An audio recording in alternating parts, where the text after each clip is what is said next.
504 브랜드 피니쉬를 가졌습니다. 오늘의 쇼트가 마찬가지입니다. 주제는 감각적 전망입니다.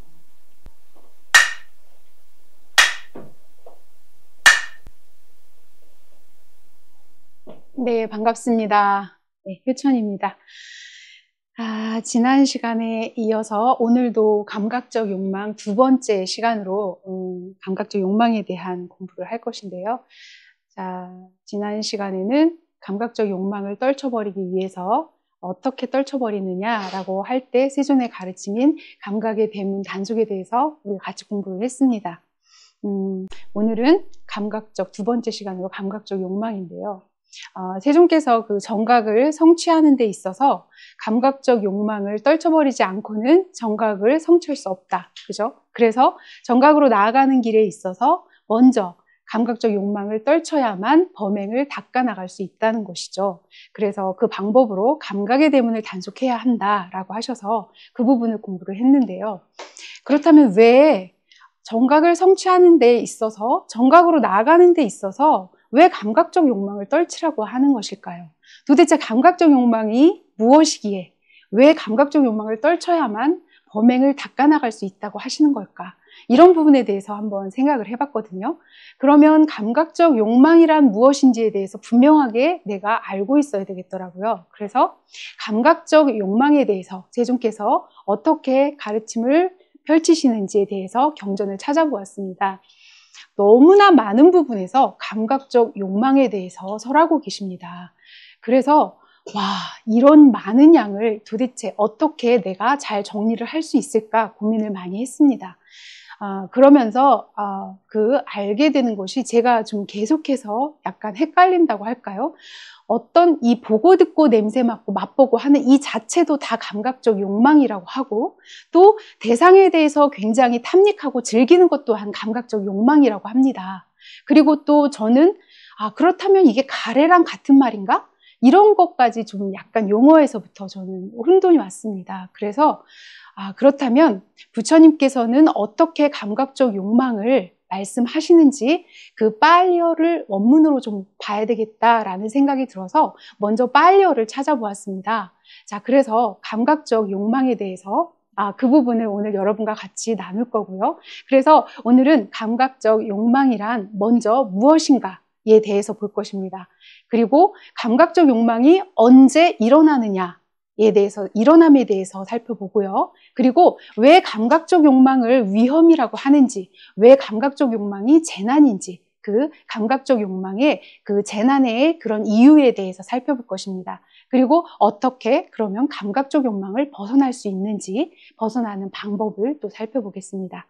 그리고 마지막으로 감각적 욕망이 사라졌다면 그것을 어떻게 알 수 있는지 그 사라짐에 대해서 내가 점검하는 그런 방법을 또 살펴보도록 하겠습니다.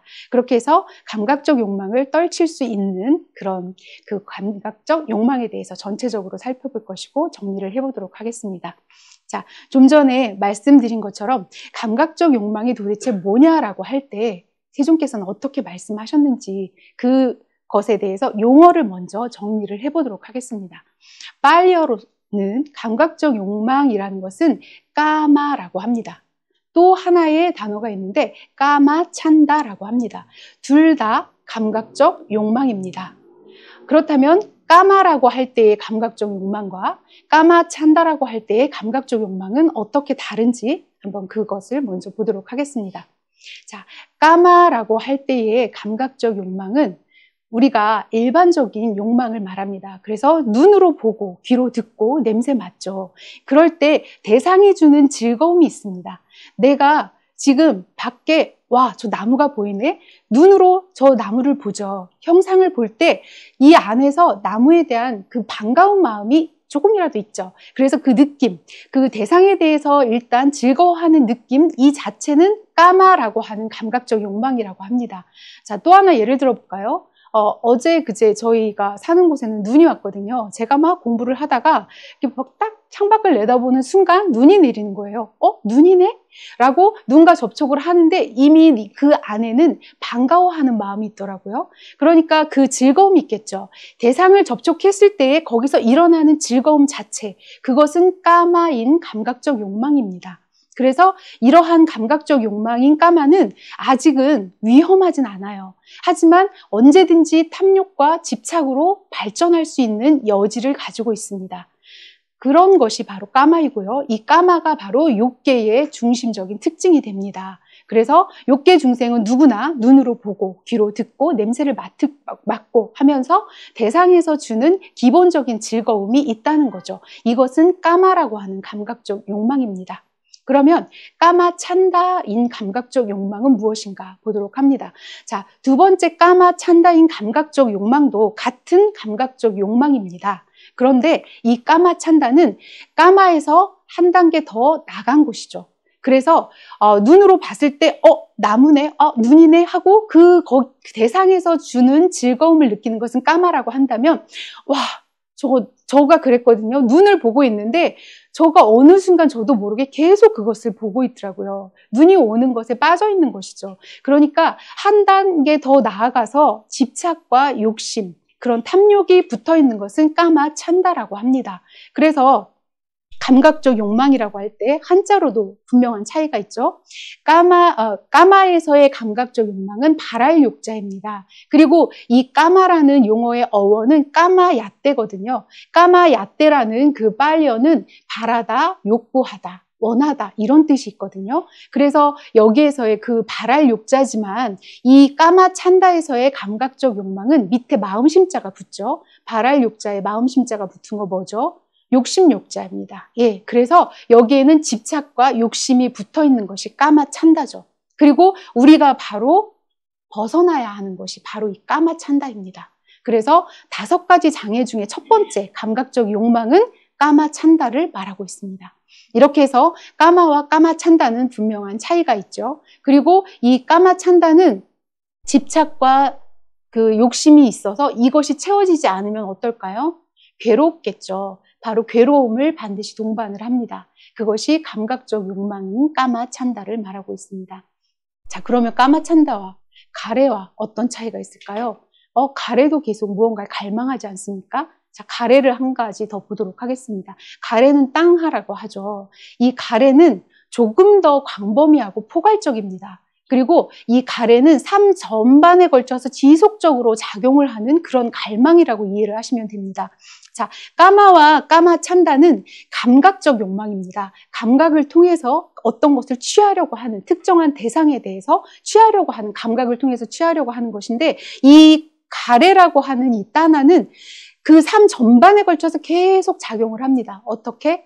불만족한 상태에서 갈망을 합니다. 자, 내가 무언가를 구하려고 한다는 것은 내가 지금 만족하지 않는 것이죠. 뭔가 있는 것이죠.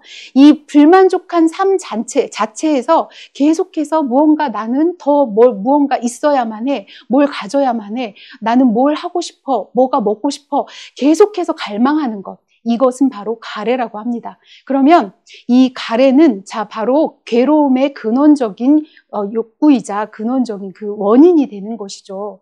자, 그래서 제가 이렇게 생각을 해보면 가래는 계속해서 잔잔하게 계속 있습니다. 그래서 욕계에서는 감각적 욕망을 통한 가래로 표출이 되는 것이고요.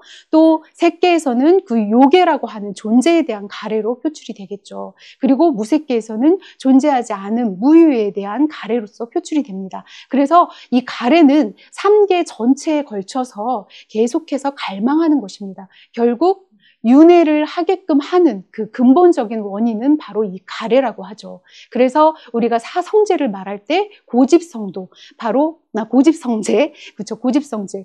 괴로움의 그 근본 원인은 바로 이 가래가 되는 것입니다. 그래서 가래는 3계의 그 주된 그 3계를 지속시키는 원인이라고 볼 수 있는 것은 이 가래다. 이렇게 이해를 하시면 되겠습니다. 자, 그래서 오늘 우리가 공부하고자 하는 것은 까마의 감각적 욕망이 아니라 까마 찬다.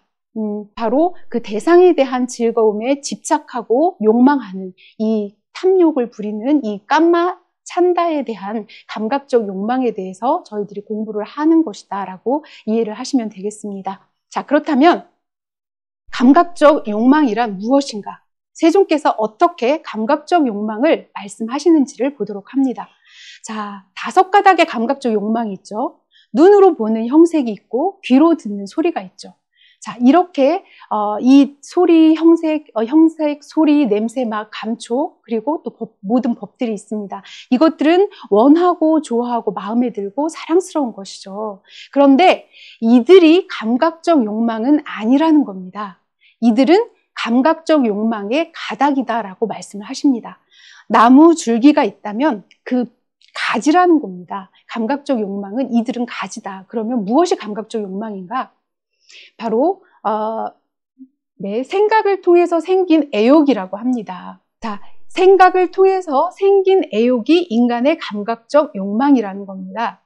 봅시다. 눈으로 이 형상을 볼 때, 귀로 소리를 들을 때 접촉하는 순간 많은 생각들이 일어나죠. 그 생각에서 거기에서 생긴 대상에 대한 욕심이 생긴다면 바로 그 애욕이 감각적 욕망인 것입니다.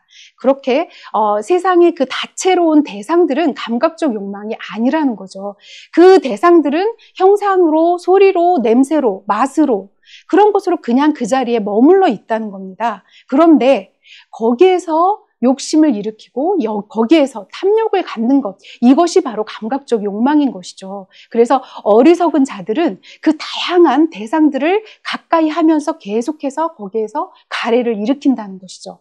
그렇지만 슬기로운 자들은 오히려 그것에 대한 가래를 길들인다라고 분명하게 말씀을 하십니다. 그래서 감각적 욕망이라는 것은 이제 분명히 아시겠죠. 그 5 감각적, 이 감각들이 대상을 통해서 거기에서 많은 생각들이 일어나는데 그 생각에서 일어나는 욕심, 애욕이 바로 감각적 욕망이다. 이렇게 분명하게 알 수 있습니다. 자, 꽃띠따 경에서 더욱더 분명하게 알 수 있습니다. 꽃띠따 존자가 사리부따 존자에게 이렇게 묻습니다. 눈이 형색들의 족쇄입니까? 아니면 형색들이 눈의 족쇄입니까? 곧 귀가 소리의 족쇄입니까? 아니면 소리가 귀의 족쇄입니까? 이렇게 안이비설신이가 색성향 미촉법의 족쇄냐? 아니면 이 색성향 미촉법이 안이비설신이의 족쇄냐? 도대체 뭐가 족쇄냐라고 묻죠. 그러자 사리부따 존자께서는 자, 안이비설신이가 색성향 미촉법의 족쇄도 아니고 또 색성향 미촉법이 안이비설신이의 족쇄도 아니다. 그러면 뭐가 족쇄냐? 자, 이 둘을 반연하여 거기서 일어나는 욕탐이 바로 족쇄라는 겁니다. 그렇죠. 바로 이거죠. 이것이 바로 감각적 욕망을 말하고 있는 것이죠. 그러면서 이렇게 설명하십니다. 자, 세존께도 눈이 있죠. 세존도 눈으로 형색을 봅니다. 그죠? 그리고 세존도 입으로, 혀로 음식을 드십니다. 맛을 봅니다. 그런데 세존께는 뭐가 없나요? 욕탐이 없습니다. 그렇죠? 바로 세존께서는 마음이 잘 해탈하신 분입니다. 라고 하죠. 이와 같이 이 눈이 형색의 족쇄고 형색이 눈의 족쇄라면 여기에서 일어나는 괴로움을 멸진한다는 것은 불가능하다는 얘기죠. 멸진하기 위해서 청정범행을 닦는 것은 불가능합니다. 하지만 거기에서 이 둘이 족쇄가 아니라 거기에서 일어나는 탐욕이 바로 족쇄이기 때문에 우리가 거기에서 일어나는 괴로움을 멸진하기 위해서 청정범행을 닦는 것은 가능하다. 이렇게 설명을 하시죠. 이것을 흰 황소와 검은 황소의 비유로 말씀을 하십니다. 자, 흰 황소와 검은 황소가 하나의 멍에에 묶여 있습니다. 이때 어떤 것이 이 흰 황소가 검은 황소의 족쇄입니까? 검은 황소가 흰 황소의 족쇄입니까? 라고 묻는다면 그것은 어리석은 거죠. 바로 누구의 족쇄도 아니고 하나의 멍에에 묶여 있을 뿐이다. 바로 우리가 눈도 이 형색들도 족쇄가 아니라 여기에 욕탐으로 묶여 있다는 겁니다. 이 감각적 욕망으로 묶여 있는 것, 이것이 바로 족쇄라는 것이죠. 자, 이렇게 해서 감각적 욕망이 무엇인지 이제 분명하게 이해가 되셨을 것 같습니다. 자, 그렇다면 감각적 욕망은 언제 일어나는지 이 일어남에 대해서 보도록 하겠습니다. 감각적 욕망을 안다라고 할 때 그 원인과 바탕을 알아야 하고 감각적 욕망의 차이점을 알아야 하고 과보를 알고 소멸을 알고 소멸로 인도하는 길을 알아야만 감각적 욕망을 안다고 할 수 있고 또 그렇게 알 때라야 감각적 욕망을 소멸할 수 있다라고 말씀을 하십니다. 자, 이 가르침에서 우리가 언제 일어나는지를 분명하게 알 수 있습니다. 바로 감각적 욕망의 원인과 바탕은 무엇이냐 해서 알 수 있죠. 감각적 욕망이 일어난다는 것은 감각 접촉이 있기 때문에 일어납니다. 언제 일어나느냐? 눈이 대상을 접촉할 때, 귀가 소리와 접촉할 때, 바로 이 감각 접촉에 의해서 감각적 욕망이 거기에서 발생을 한다는 것이죠. 그래서 분명하게 알 수 있는 것은 직접적인 원인은 감각 접촉입니다. 그렇다면 이 감각적 욕망에는 어떤 차이점들이 있느냐를 또 보도록 하겠습니다. 눈으로 볼 때 형상은 여러 가지 많은 다양한 형상들이 일어납니다. 그리고 거기에 다양한 생각들이 또 일어나죠. 자, 그렇게 해서 형상에도 다양성 아주 많은 형상들이 일어나고 또 소리를 들을 때도 어떤 소리는 더 좋고 어떤 소리는 또 별로 무감각하고 이런 식으로 소리에도 아주 다양한 생각들이 일어납니다. 이렇게 형상, 소리, 냄새, 맛, 감촉들이 모두가 다 다르고요. 다양하게 일어나고 또 형상을 더 좋아하는 나는 나는 저 감각적 욕망이 있어서 나한테는 저게 최고야. 나는 형상이 최고야. 아니야. 나는 소리가 최고인 것 같아. 나는 정말 그 아름다운 소리를 들으면 정말 푹 빠지고 말아. 이렇게 서로 형상이 최고다. 소리가 최고다라고 하면서 서로 아니다. 감각적 욕망이 뭐가 최고다라고 주장을 하다가 세종께 와서 여쭙니다. 세존이시여, 도대체 감각적 욕망은 무엇이 으뜸입니까? 어떤 자들은 형상이 으뜸이라고 하고 어떤 자들은 소리가 으뜸이라고 하는데 무엇이 으뜸입니까? 라고 하자 세존께서 뭐라고 하셨을까요? 마음에 드는 것이 가장 으뜸이다. 그쵸? 너무 당연하겠죠. 그 사람의 마음에 드는 것, 내가 가장 마음이 끌리는 것이 가장 으뜸이다. 그렇게 설명을 하시면 너무나 심플한데 너무나 좀 정답이죠. 예, 이렇게 아주 다양한 차이점들이 있지만 자기가 마음을 기울이는 것이 그 사람에게 가장 영향을 주는 감각적 욕망이라는 겁니다. 그러면 감각적 욕망의 과보는 무엇일까요? 왜 감각적 욕망의 과보가 있을까요? 자, 감각적 욕망을 취할 때마다 그것에 어울리는 나라는 존재가 만들어집니다. 이것이 바로 과보입니다. 여러분, 왜 나라는 존재가 만들어지는 것이 과보일까요? 나라는 존재가 만들어지면 과보라고 합니다. 자, 열반이 있습니다. 우리는 열반으로 나아가기 위해서 범행을 닦아 나가죠. 열반으로 나아가는 길에 있어서 내가 있고 나라고 여기고 내 것이다. 탐착하고 집착한다면 열반으로 나아갈 수 있습니까? 안 되죠. 열반으로 나아가는 길은 이것은 다 조건 따라 일어난 것이고 변하는 것이고 그래서 거기에는 나라는 것이 없다. 이것을 깨닫는 것이 열반으로 나아가는 길입니다. 그런데 감각적 욕망은 취할 때마다 감각적 욕망에 빠질 때마다 내가 강해진다는 겁니다. 아, 나는 라면이 정말 좋아. 나는 아플 때 제가 그렇거든요. 몸살기가 있으면 난 그 따끈한 라면 국물이 먹고 싶어.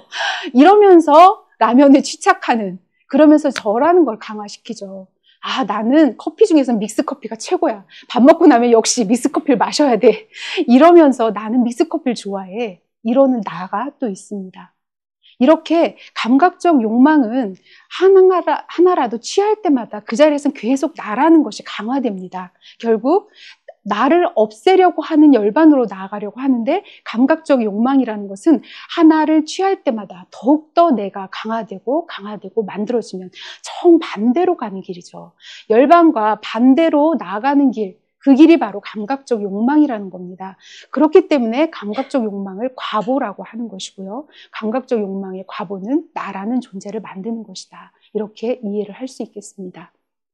자, 감각적 욕망의 소멸은 무엇일까요? 자, 그 원인이 되는 감각 접촉이 있기 때문에 감각적 욕망이 만들어진다고 했죠. 당연히 감각 접촉이 소멸을 하게 되면 감각적 욕망도 일어나지 않습니다. 또 이 소멸로 인도하는 길은 바로 팔정도입니다. 바른 견해를 갖추어서 팔정도를 닦아 나갈 때 감각적 욕망은 소멸될 수 있습니다. 자, 이렇게 직접적으로 감각적 욕망이 언제 일어나느냐라고 했을 때 감각 접촉이 있을 때 감각적 욕망이 일어난다라고 그 일어남에 대해서 살펴보았습니다. 직접적인 원인을 보았는데요. 그렇다면 근원적인 원인은 무엇일까요? 왜 감각적 욕망이란 것이 일어날까요? 근원적인 원인을 한번 보도록 합니다. 눈으로 형상을 접촉하고 귀로 소리를 듣습니다. 이때 내 마음에 탐욕과 성냄과 어리석음이 제거되지 않고 존재한다면 아무리 사소한 형상이 내 눈에 들어온다, 내 눈의 영역에 들어온다 할지라도 그 형상은 내 마음을 괴롭힙니다. 그리고 아무리 사소한 소리가 들린다고 할지라도 내 안에 성냄이 있다면 그 소리는 내 마음을 괴롭힙니다. 이건 제가 정말 또 경험을 너무나 아주 크게 합니다. 제 방 앞에 감나무가 있거든요. 감나무가 있습니다. 여름에 더워서 창문을 열고 공부를 하죠. 그렇게 이제 몰입을 공부를 하다 보면 이 감나무에 매미들이 와서 앉고 새들이 옵니다. 그런데 이 매미 소리가 엄청 찌르하고 그 데시벨이 엄청 높을 것 같아요. 그렇게 매미 소리가 우는데도 제가 공부할 때 하나도 안 들려요. 바로 앞이거든요. 그렇게 제가 공부에 몰입을 할 때는 이 매미 소리가 전혀 방해가 되지 않습니다. 나를 괴롭히지 않는데, 자, 공양을 하고 나서, 조금 이제 좀 쉴까? 이런 마음 있죠. 그리고 책상에 딱 앉습니다. 그래도 공부해야지. 이러면서 책상에 앉아서 이제 경전을 보려고 하죠. 이 매미 소리가 이렇게 큰 줄을 그때 압니다. 아니, 저렇게 크단 말이야. 막 화가 일어나요. 화가 일어나. 도대체 언제 그치는 거야? 이런 식으로 제가 거기에 성냄이 있더라고요. 자, 이렇게 탐욕과 성냄과 어리석음이 나에게 존재하고 있는 한 이것들은 언제든지 나를 괴롭힌다는 겁니다. 이 마음을 괴롭힌다는 것이죠. 그나마 법을 공부할 때는 이 가라앉기 때문에, 탐진치가 가라앉기 때문에 그 마음을 괴롭히지 못하겠죠.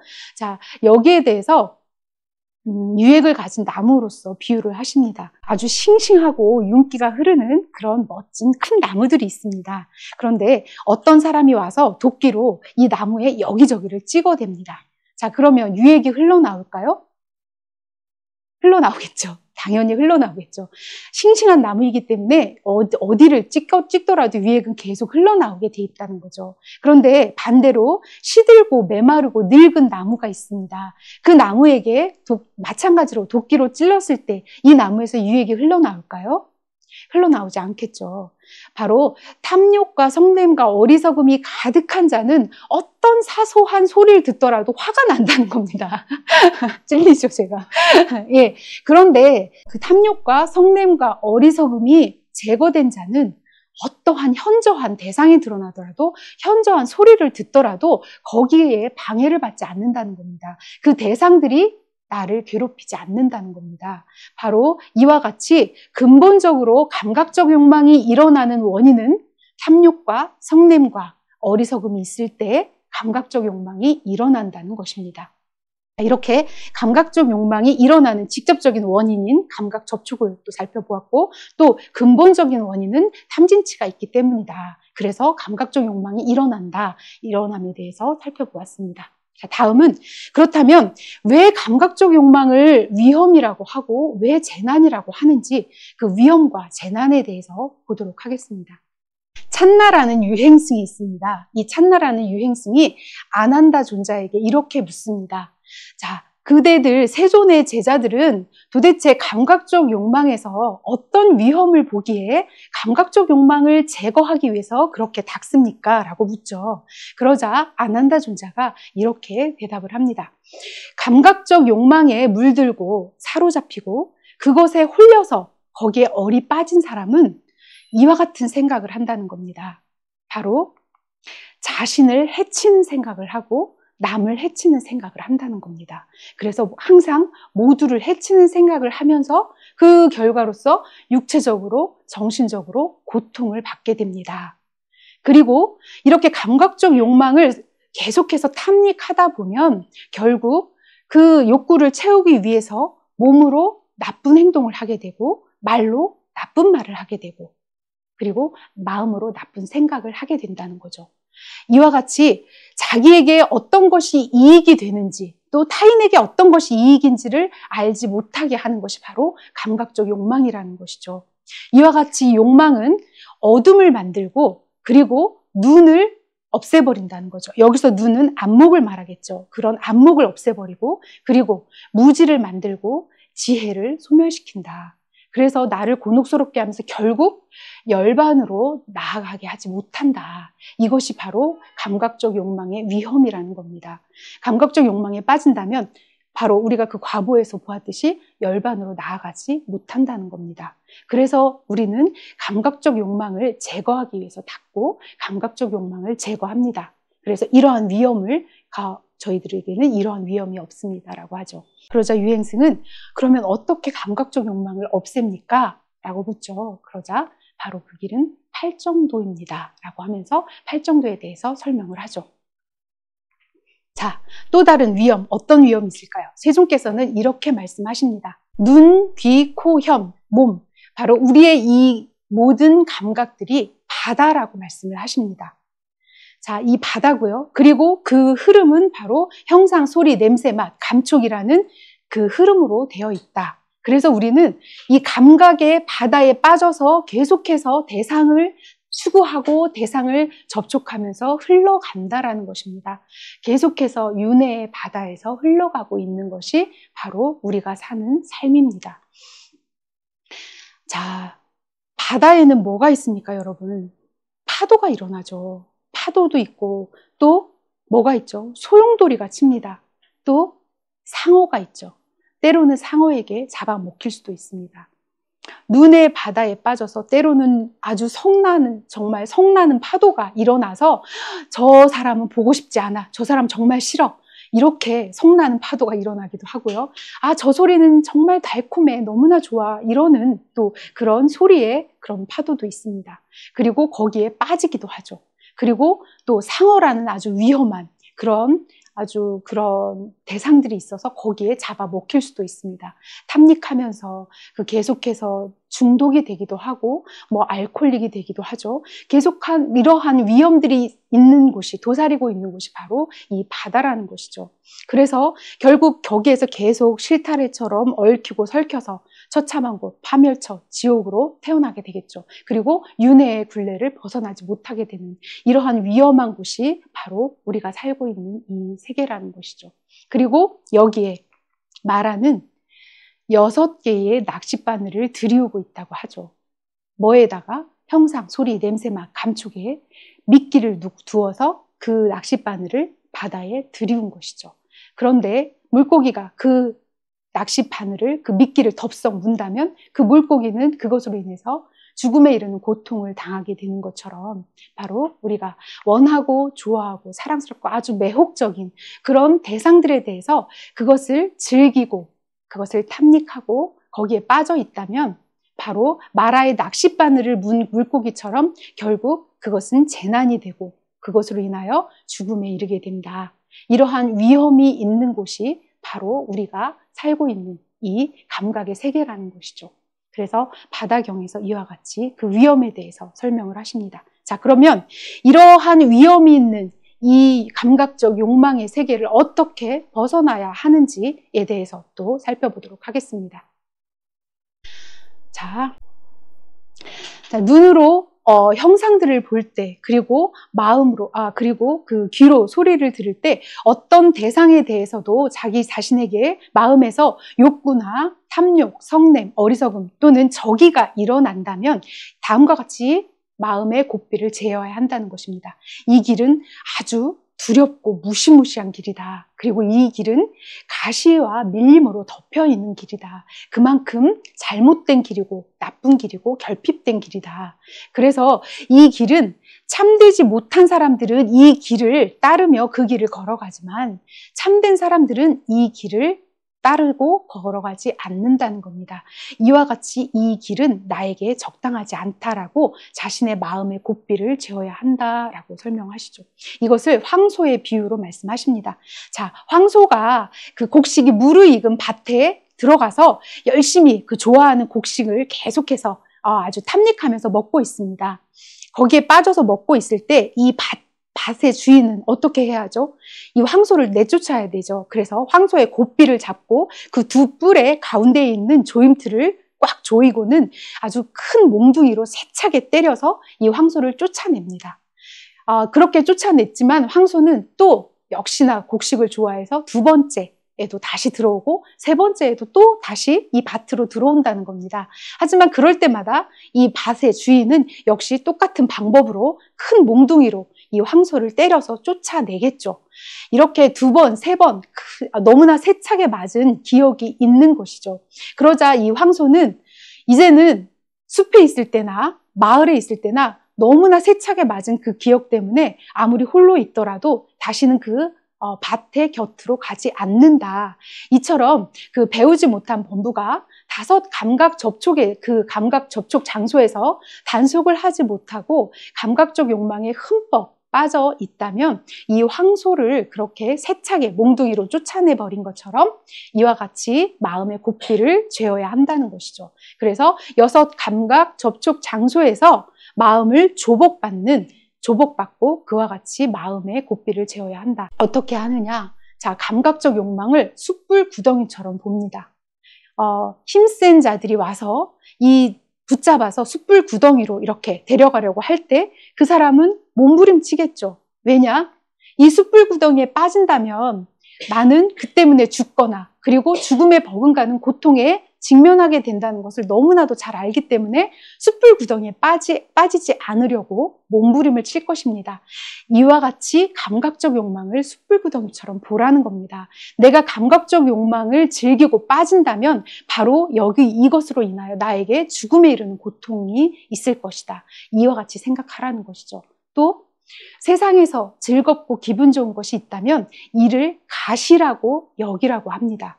자, 가시가 있는 숲에 들어간다면 가시에 찔리지 않기 위해서 아주 주의를 집중해서 나아가고 물러나겠죠.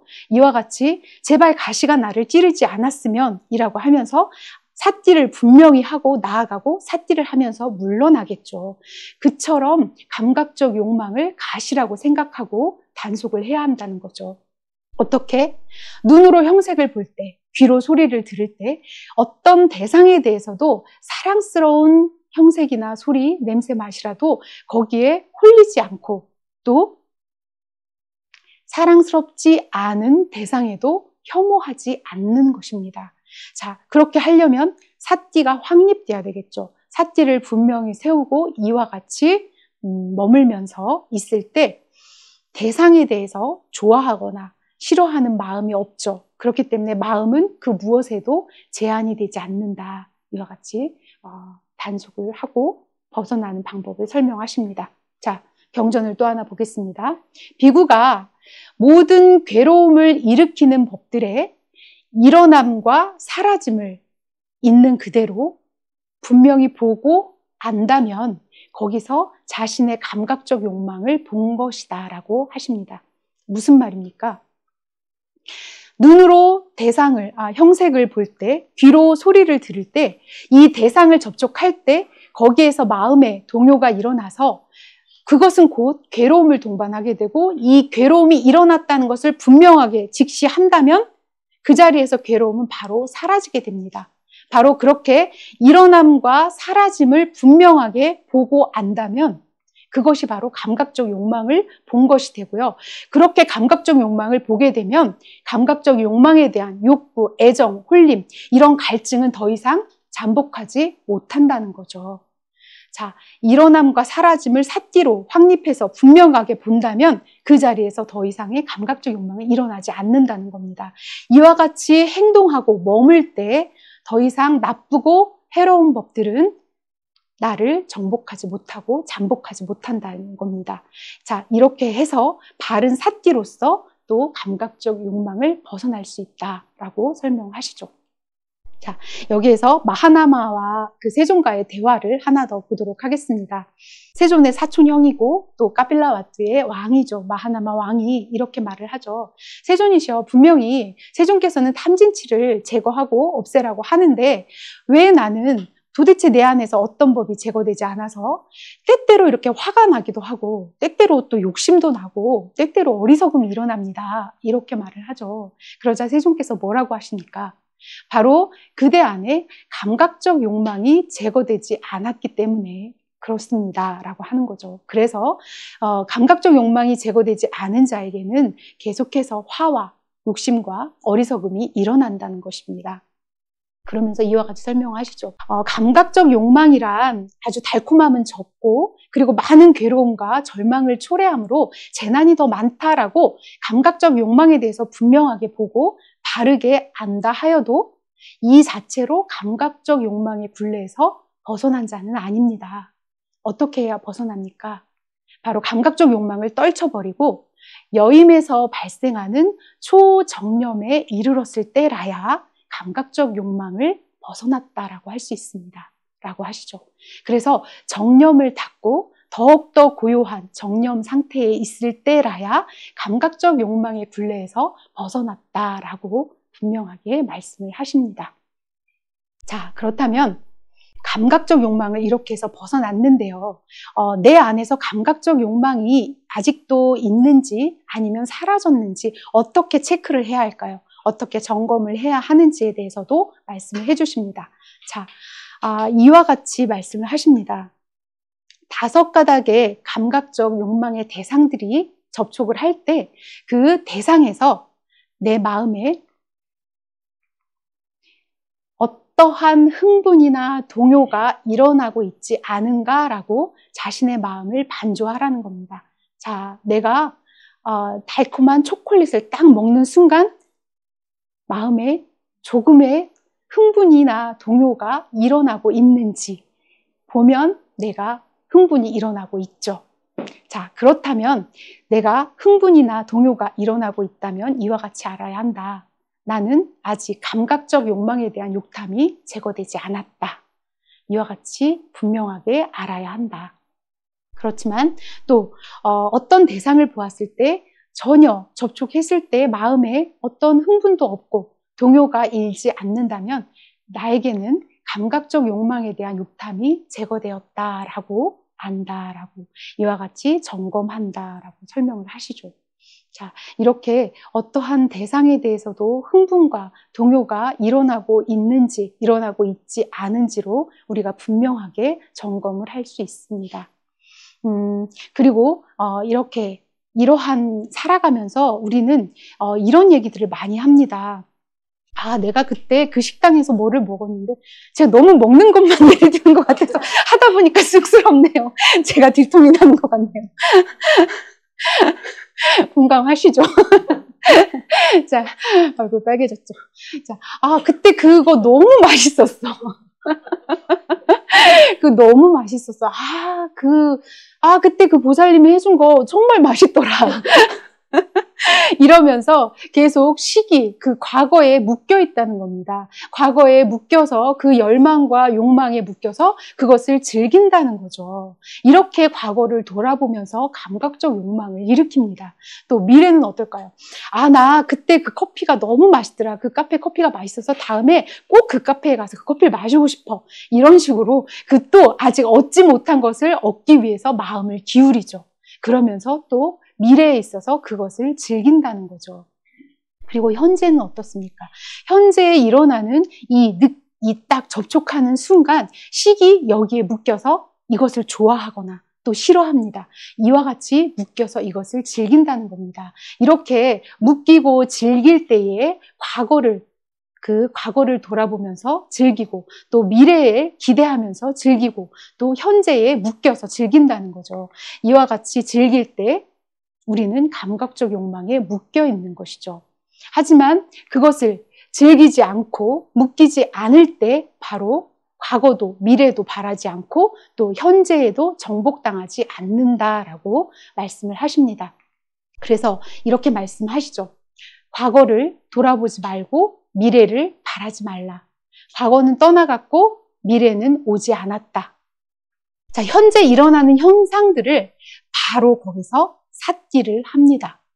그렇게 정복당할 수 없고 흔들림이 없는 그것은 뭐죠? 바로 삿띠라는 겁니다. 이렇게 지혜 있는 자는 이 삿띠를 증장시킨다는 거죠.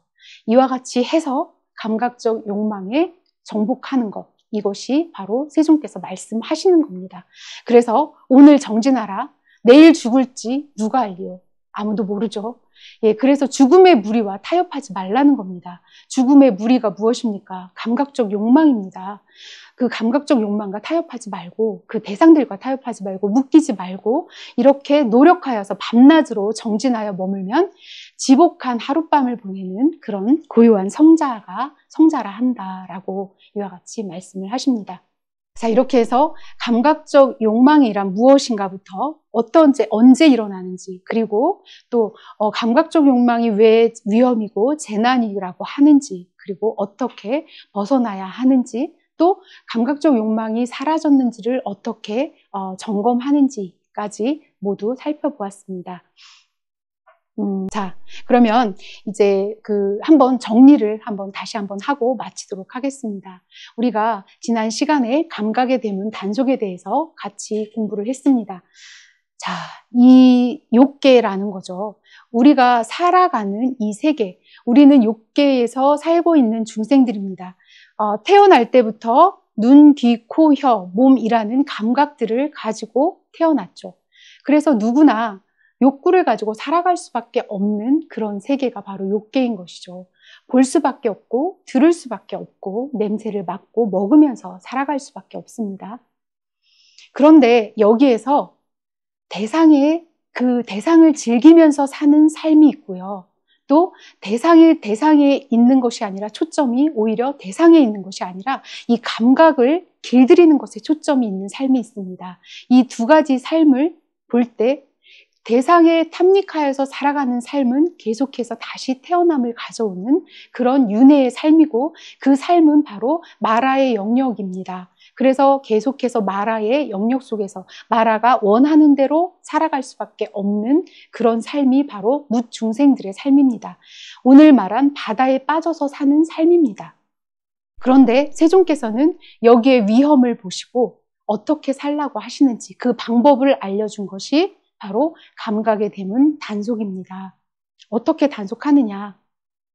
눈으로 대상을 볼 때, 귀로 소리를 들을 때, 그리고 코로 냄새를 맡고 맛을 볼 때, 감촉할 때, 아, 누구구나. 지금 내 앞에 누가 있네. 어떤 상을 일으키지 말라는 겁니다. 그 대상에 대해서 분별을 일으키지 않는 것. 그러면 어떻게 하느냐? 바로 눈은 지금 보고 있는 것을 압니다. 귀는 소리가 들리는 것을 압니다.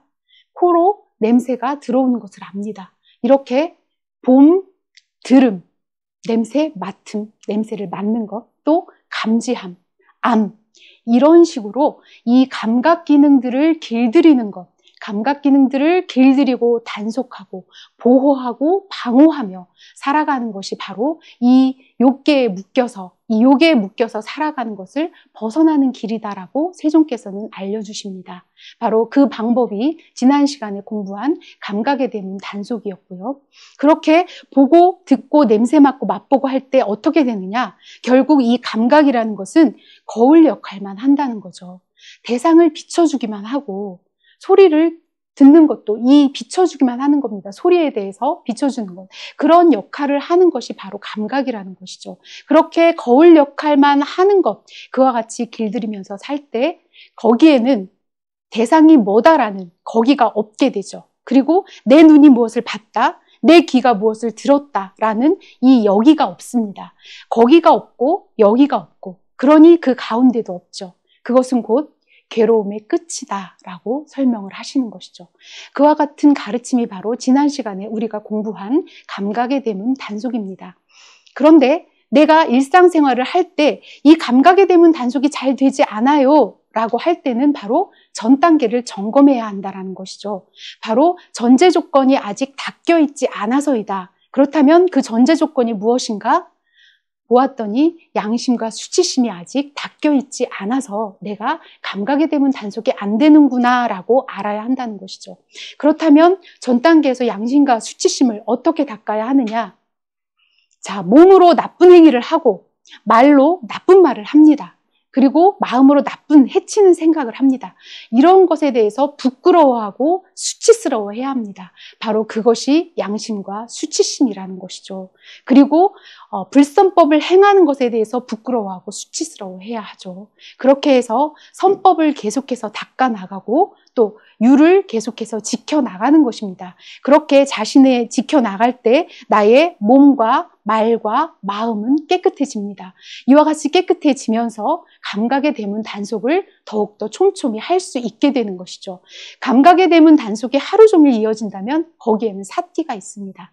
분명하게 있죠. 사띠가 있을 때라야 감각의 대문을 단속할 수 있겠죠. 바로 사띠 연습이 감각의 대문 단속입니다.